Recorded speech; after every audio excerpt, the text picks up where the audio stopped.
समस्या है भाइयों को। मोटापा के लिए शिविर लगाना, लोग लाइन लगा करके आएंगे आपके पास।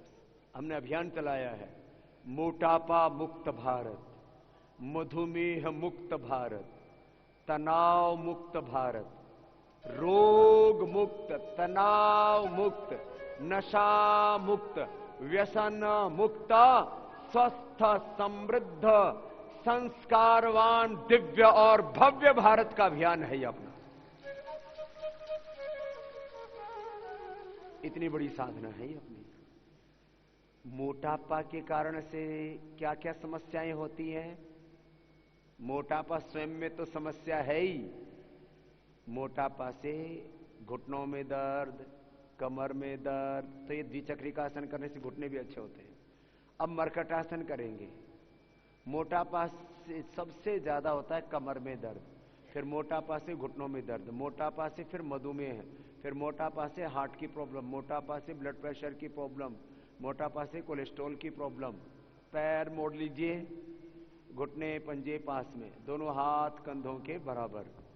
मर्कटासन ये कमर के लिए बहुत जरूरी है। इससे सामान्य रूप से कमर का एक्सेस फैट भी कम होगा, लेकिन ये है मोटापा का जो मेन कॉम्प्लिकेशन है बैक एक, क्योंकि जैसे ही सामने पेट बढ़ता है तो पीछे से कमर का बैलेंस बिगड़ता है। बीच में रुकिए, फिर दूसरी ओर से, दोनों घुटने पंजे पास में, दोनों हाथ कंधों के बराबर, हथेलियां ऊपर की ओर। विधि बताया करें। हाँ, फिर पहले दाएं तरफ झुकाया था, बाएं तरफ पैरों को झुकाएंगे, घुटने पर घुटना, एड़ी पर एड़ी, पंजे पर पंजा, गर्दन को दाहिनी ओर घुमा देंगे ऐसे।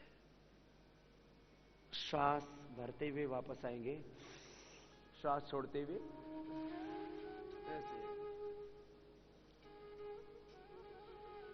पहले धीरे धीरे, फिर तेजी से कर दीजिए, तो कमर भी रिलैक्स हो जाएगी और इससे फैट भी कम हो जाएगा और दर्द भी दूर हो जाएगा। ऐसे ये अभ्यास, ये तो ये मर्कटासन का एक अभ्यास हुआ। ऐसे मर्कटासन का दूसरा अभ्यास भी कर लें। घुटने पंजों में फासला,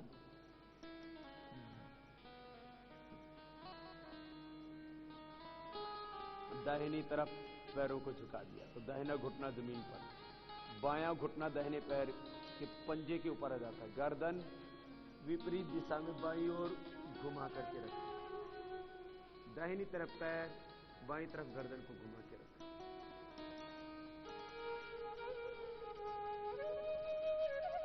फिर बीच में रुक जाएं, फिर दूसरी ओर से।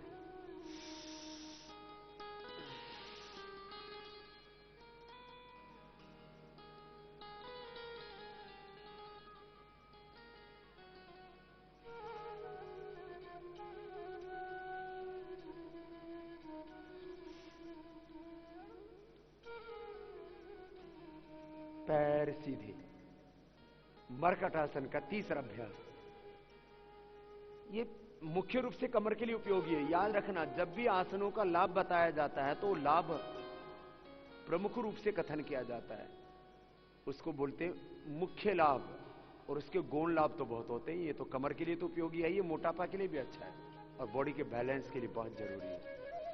तो लाभों का कथन प्रमुखता के साथ किया जाता है, मुख्य लाभों को बोला जाता है, उसके गौण लाभ तो बहुत होते हैं। अब दाहिने पैर उठाएंगे 90 डिग्री पर, अब बाईं तरफ लेकर के जाएंगे, दोनों ही पैरों के घुटने सीधे, पंजे तने हुए, दाहिना पैर बाएं हाथ के पास जाता है जमीन पर, बाएं हाथ से दाहिने पैर के पंजे को पकड़ लेते हैं, गर्दन दाहिनी ओर, जिधर पैर है बाईं तरफ पैर है तो गर्दन दाहिनी ओर मुड़ी हुई ऐसे।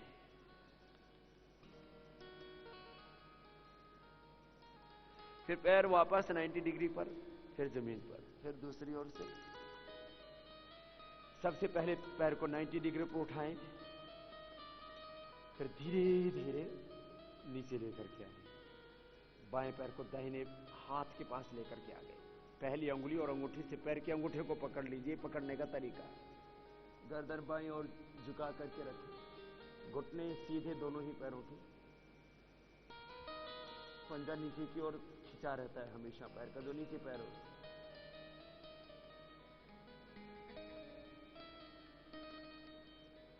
फिर पैर को वापस लाएंगे 90 डिग्री पर, फिर जमीन पर। तो ये मरकट आसन हुआ। पैर देखो, पैर सीधे, घुटने सीधे, पंजे नीचे की ओर दबा के रखें, ऊपर की ओर शरीर की ओर खींच के नहीं रखेंगे, नीचे की ओर दबा के रखेंगे। चाहे बैठ के अभ्यास करते हो, चाहे सीधे लेट के करते हो या उल्टे लेट के करते हो, ये स्थिति रहती है हमेशा, याद रखें। अब शवासन, दोनों पैरों में थोड़ा फासला, दोनों हाथ जंघों से थोड़ी दूरी पर ऐसे लेट जाते हैं तो ये शवासन हो जाता है। आज आपको लगभग 100 योग की क्रियाएं सिखाई जाएंगी, ये सबको याद रहनी चाहिए।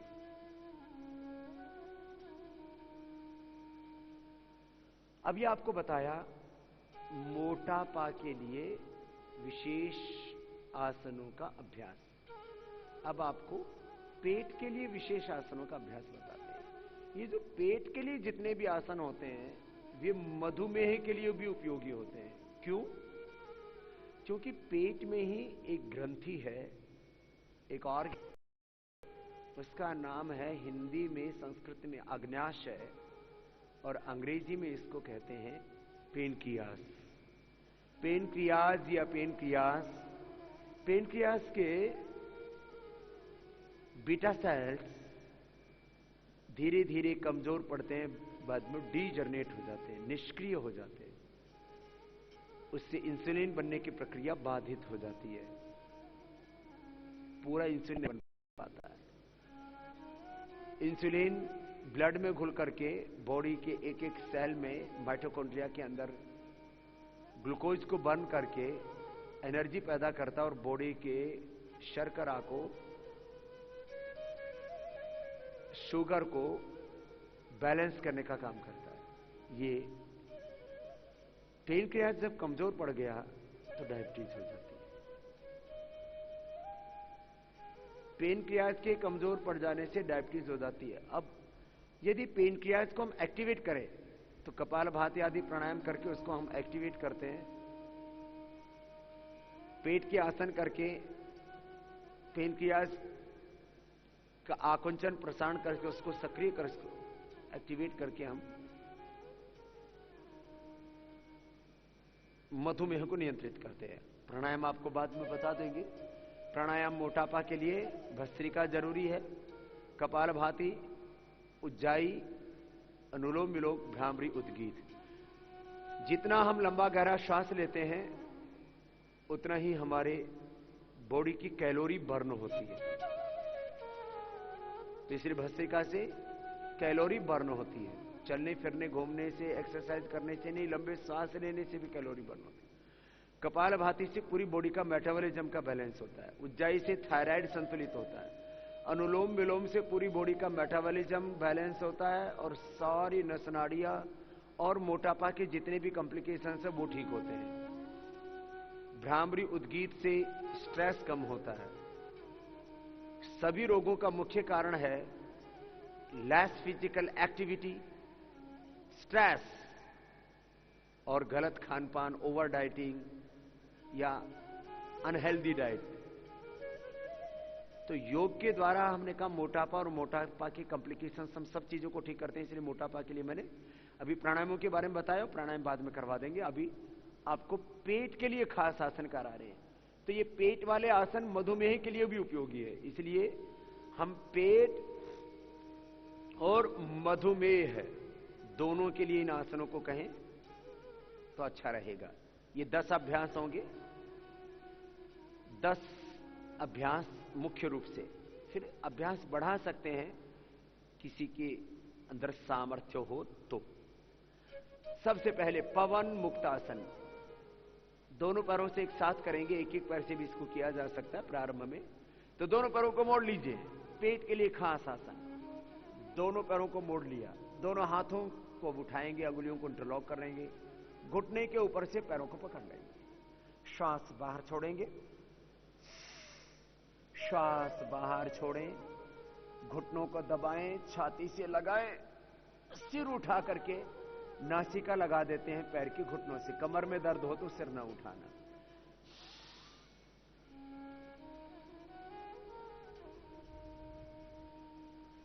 पैर के पंजे नीचे की ओर दबा के रखें और आदर्श स्थिति यह होगी कि आपकी एड़ियां नितंब के ऊपर छूती हुई हो। इस आदर्श स्थिति होती है पवन मुक्तासन। ये पेट के लिए बहुत अच्छा है, गैस्ट्रिक के लिए बहुत अच्छा है, और ये पेट के लिए अच्छा है तो पेनक्रियाज के लिए भी अच्छा है। जो भी अभ्यास पेट के लिए अच्छे हैं वो पेनक्रियाज के लिए भी अच्छे थे। इसलिए मैं कहूंगा पेट के लिए और पेनक्रियाज के लिए, शुगर के लिए।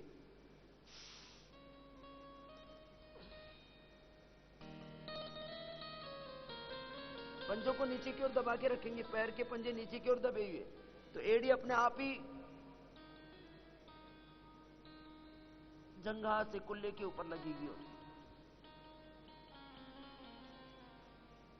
छोड़ दीजिए। एक आसन को कितनी देर करना? कम से कम 10 से 20 सेकंड से शुरू करके 1 मिनट तक किया जा सकता है। पैर अब सीधे।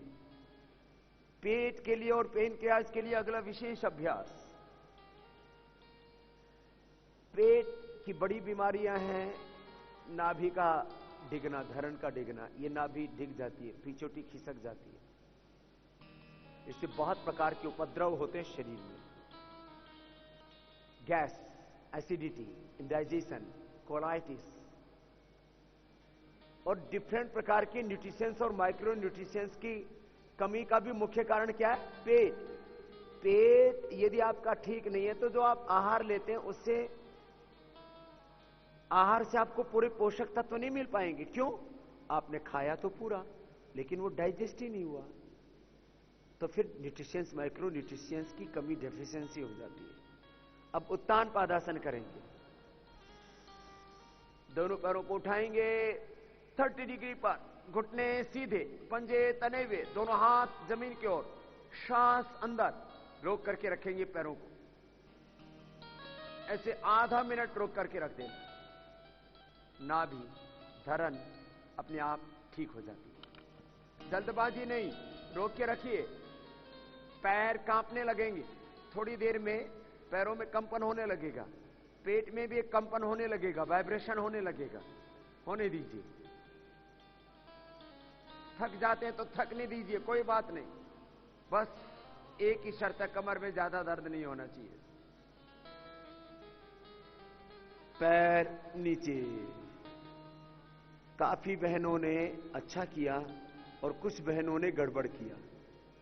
ज्यादा उठाने से कम लाभ होता है। किसी किसी ने 30 की बजाय 60 और किसी किसी ने तो पूरा 90 डिग्री पर उठा दिया। 90 डिग्री पर नहीं उठाना है, आपको केवल 30 डिग्री पर उठाना है। फिर से एक बार देखिए, सीखिए, कीजिए। 30 डिग्री पर उठाएंगे।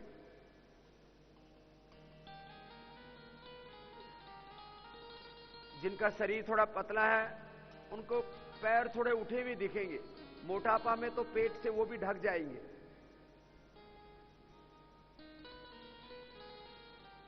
थोड़ा सा उठा के रखते हैं, रोक करके रखते हैं, फिर नीचे आइए। सबसे बड़ी बात है इसमें, कितनी देर रोक करके रखना है? कम से कम आधा मिनट रोक के रखिए तो पूरा लाभ होगा। पवन मुक्तासन, उत्तान पादासन के बाद अब नौकासन। दोनों हाथ जंघाओं के ऊपर। अब पैर भी उठेंगे, हाथ जंघाओं से ऊपर उठेंगे। हाथ ऊपर उठ करके जंघाओं और घुटनों के ऊपर आ जाएंगे और सिर भी उठाएंगे। दोनों तरफ से संतुलित रूप में शरीर को उठाते हैं। लंबा गहरा श्वास भर के और थोड़ी देर रुकते हैं।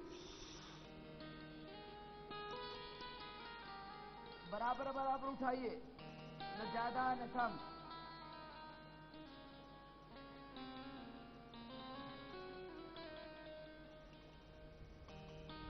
दोनों हाथ ऊपर उठ करके घुटनों के ऊपर आ जाते हैं। सिर भी उठा हुआ, पैर भी बराबर बराबर, नाव की तरह। वापस ऐसे। पवन मुक्तासन, उत्तान पादासन, नौकासन, ये तीनों आसन विशेष उपयोगी है पेट के लिए, पेनक्रियाज के लिए। कंधरासन, इसको सेतु बंधासन भी कहते हैं। दोनों पैर मोड़ लेंगे घुटनों से, टखने के पास से पैरों को पकड़ लेंगे, श्वास अंदर भरेंगे, बीच से उठाएंगे। ये पेट के लिए, कमर के लिए, यूट्रस के लिए, नाभि के लिए, पेनक्रियास के लिए भी सामान्य रूप से उपयोगी है। उठा दीजिए बीच से, श्वास अंदर भर के बीच से उठाया, ऊपर रोक दीजिए और श्वास की गति फिर सामान्य हो जाती है ऊपर जाने के बाद।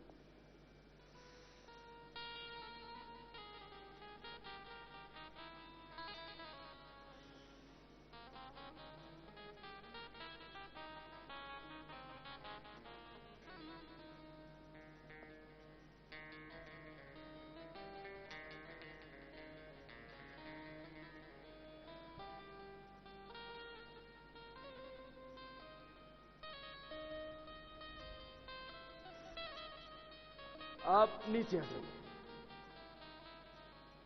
कम से कम कितनी देर रोकना है? आधा मिनट। धीरे धीरे अभ्यास से 1-1 मिनट भी हो जाएगा।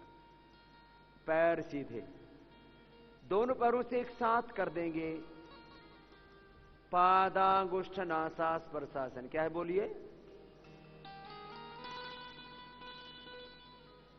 तो ये पेट के लिए और पेनक्रियास के लिए बहुत अच्छा है। दोनों पैरों को मोड़ लिया, क्योंकि दोनों पैरों से ही करवा रहे हैं आज हम आपको।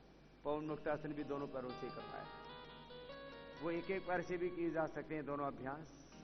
दोनों पैरों को मोड़ लिया, पंजों से मिला लिया दोनों पैरों को, घुटने बाहर की ओर निकल गए, बीच से दोनों हाथ डाले और दोनों हाथ की उंगलियों को इंटरलॉक करके पंजों को पकड़ लिया। अब पैर के पंजे मिले हुए, अंगूठे से अंगूठा मिला हुआ, एड़ी से एड़ी मिली हुई, तलवे एक दूसरे के सामने, पैर के अंगूठों के ऊपर हाथ के अंगूठे और पैरों को खींचा।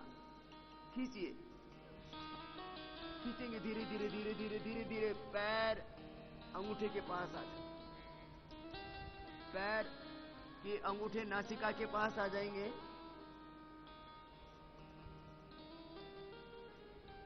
इस स्थिति में 10 सेकंड से शुरू करके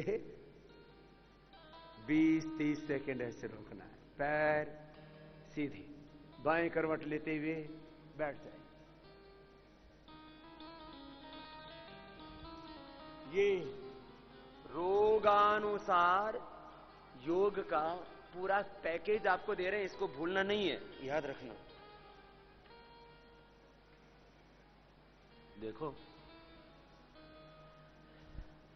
आपसे बहुत भाई बहन सीखना चाहते हैं योग, उनको ऐसे ही सिखाना जैसे मैं आपको सिखा रहा हूं।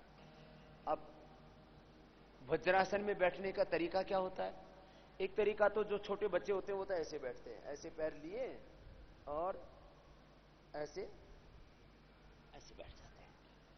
वो तो बच्चों के लिए जो करने का तरीका होता है अलग होता है। बच्चों को कोई भी पोजीशन में बैठेंगे तो हाथ ऐसे रख करके फिर बैठते हैं, वो खड़े होते हैं, अलग अलग बच्चों के लिए, कंपटीशन के लिए ठीक है।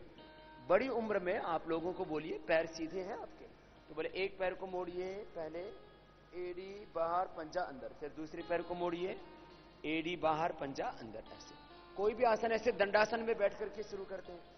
खड़े होकर के आसन करने का अलग तरीका होता है, उसमें दोनों हाथ सामने रख करके करते हैं। ऐसे सामान्य तरीके हैं करने के। खैर, ये पैर सीधे हैं तो इसको दंडासन कहते हैं। ये तो आसन की पूर्व स्थिति है, कोई भी आसन होगा तो यहीं से शुरू होता है। तो ये अब पेट के लिए कितने आसन बता दिए आपको? 5। क्या क्या नाम था? पवन मुक्तासन, उत्तान पादासन, नौकासन, सेतुबंधासन या कंधरासन और पादांगुष्ठ नासास्पर्शासन। आसनों का नाम, उनकी विधि, उसका सामान्य लाभ, विशेष लाभ तो अलग होता है। सामान्य लाभ माने मुख्य रूप से जो लाभ होता है, 2 तरह से लाभों का कथन किया जाता है, मुख्य लाभ और गौण लाभ। अभी जैसे मैंने आपको बताया, ये पेट के लिए भी और पेनक्रियास के लिए, डायबिटीज के लिए भी अच्छा है। अब जो मैं बता रहा हूं ये भी पेट के लिए, डायबिटीज के लिए विशेष लाभप्रद है। बाकी पूरी बॉडी का बैलेंस, पूरी बॉडी का मेटाबॉलिज्म का बैलेंस, बॉडी माइंड का बैलेंस, वो योग के तो फिर सूक्ष्म लाभ में चले जाएंगे। तो लाभों को हमेशा मुख्य और गौण रूप से कथन किया जाता है। यदि बड़े रूप में देखें तो आसन पूरे अस्तित्व के लिए ही अच्छे हैं। स्थिर सुखम आसनम प्रयत्न शैथिल्य अनंत समापत्तिभ्याम ततो द्वंद्व अनभिघात। ये है आसनों की महिमा। अब ये भी अभ्यास पेट के लिए और पेनक्रियाज के लिए बहुत जरूरी है। जिनको भी डायबिटीज है, कपाल भाती अनुलोम विलोम तो जरूरी है। कपाल भाती से पेनक्रियाज सीधा एक्टिवेट होता है। अनुलोम विलोम से कैसे शुगर ठीक होगी? अनुलोम विलोम से एक तो ऑक्सीजन ज्यादा मिलेगा। ऑक्सीजन और ग्लूकोज ये दोनों किसके माध्यम से शरीर में जाते हैं? ब्लड के माध्यम से। ब्लड सब चीजों को क्या काम करता है? ट्रांसपोर्टेशन का काम करता है। बैठे सीधे। ब्लड ऑक्सीजन ग्लूकोज सहित पूरे शरीर के पोषक तत्वों को ट्रांसपोर्टेशन करने का काम कौन करता है? पूरे ग्लूकोज और ऑक्सीजन सहित बॉडी में सभी चीजों के ट्रांसपोर्टेशन का काम, nutritions, micro nutritions, vitamin, minerals, औषधि भी लेते हैं तो औषधि को भी ट्रांसपोर्टेशन का काम कौन करता है? ब्लड। तो जो हम ऑक्सीजन लेते हैं ये कहां चला जाता है? ब्लड में, फेफड़ों में अवशोषित हो जाता है। जो भी हम पेट में खाना खाते हैं वो सब किस में डाइजेस्ट होकर किस में मिल जाता है? लीवर के माध्यम से, ब्लड में। तो आपसे कोई पूछे कि कपाल भाती से तो सीधा असर दिख रहा है डायबिटीज में, ये अनुलोम विलोम से डायबिटीज कैसे ठीक होगी? तो अनुलोम विलोम से जो ऑक्सीजन जाता है तो ऑक्सीजन और ग्लूकोज ये दोनों हर एक सेल के पास जाते हैं ब्लड के माध्यम से। तो जब सेल के पास जाते हैं तो सेल का मुंह खुल जाता है, उसके अंदर चले जाते हैं क्या? ऑक्सीजन और ग्लूकोज। तो माइटोकॉन्ड्रिया में दोनों फिर बर्न होते हैं, तो वहीं से कार्बन डाइऑक्साइड निकलती है और वहीं माइटोकॉन्ड्रिया में एनर्जी बनती है, ग्लूकोज का बैलेंस होता है। इसलिए कपाल भाती से भी शुगर बैलेंस होता है और अनुलोम विलोम से। और शुगर के कॉम्प्लिकेशंस भी तो दूर करने, रेटिनोपैथी, न्यूरोपैथी, नेफ्रोपैथी। तो कपाल भाती से नेफ्रोपैथी, अनुलोम विलोम से रेटिनोपैथी और न्यूरोपैथी, गैंग्रीन, वीकनेस, ये समस्याएं दूर होंगी। तो शुगर के लिए भी कपाल भाती, अनुलोम विलोम, ये दो प्राणायाम तो बहुत जरूरी है। ऐसे तो प्राणायाम तो आठों के आठों अभ्यास, प्राणायाम और ध्यान, ये तो सबके लिए जरूरी है, लेकिन मुख्य रूप से कथन किया जा रहा है। तो डायबिटीज के लिए मंडूकासन, शशकासन, वक्रासन, फिर हो सके तो योग मुद्रासन,